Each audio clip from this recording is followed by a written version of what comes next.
Dear students, ప్రస్తుతం IPL హవా నడుస్తుంది కదా. ఐపీఎల్లో ఎన్ని జట్లు పాల్గొంటున్నాయి, దెన్ ఓనర్స్ ఎవరు అండ్ ఇప్పటిదాకా ఏ జట్టు విజేతగా నిలిచిందో వీడియోలో డిస్కస్ చేద్దాం. చెన్నై సూపర్ కింగ్స్ ఓనర్ ఎన్ శ్రీనివాసన్ ఈ టీం 2010, 2011, 2018, 2021, 2023లలో మొత్తం 5 సార్లు విజేతగా నిలిచింది. ఇక సన్ రైజర్స్ హైదరాబాద్, గతంలో ఈ జట్టు డెక్కన్ చార్జర్స్ హైదరాబాద్ పేరుతో ఉండేది. అప్పుడు 2009లో విజేతగా నిలిచింది. దీని పేరు సన్ రైజర్స్ హైదరాబాద్గా మారిన తర్వాత 2016లో విజేతగా నిలిచింది. దీని ఓనర్ కళానిధి మారన్. గుజరాత్ టైటాన్స్ 2022లో విజేతగా నిలిచింది. దీని owner Siddharth Patel and CVC capital partners చెందిన ఇతరులు కూడా ఉన్నారు. ఇక ముంబై ఇండియన్స్ కూడా 5 సార్లు విజేతగా నిలిచింది. 2013, 2015, 2017, 2019, 2020. దీని owners Mukesh Ambani, Nita Ambani, Akash Ambani. Lucknow super kings ఇంతవరకు విజేతగా నిలవలేదు. దీని ఓనర్ సంజీవ్ గోయంకా.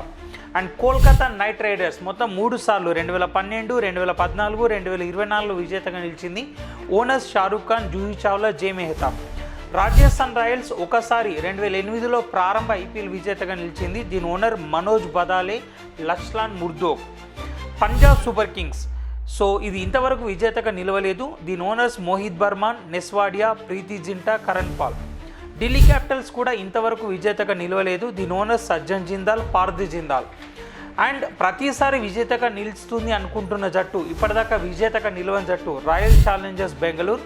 దీని ఓనర్ ప్రథమేష్ మిశ్రా. ఈ టీం ఈసారి ఖచ్చితంగా కప్ గెలుస్తుందా లేదా కామెంట్ సెక్షన్లో కామెంట్ చేయండి. లేనిచో మరే జట్టు గెలుస్తుందో మీ అంచనా ప్రకారం కామెంట్ చేయండి.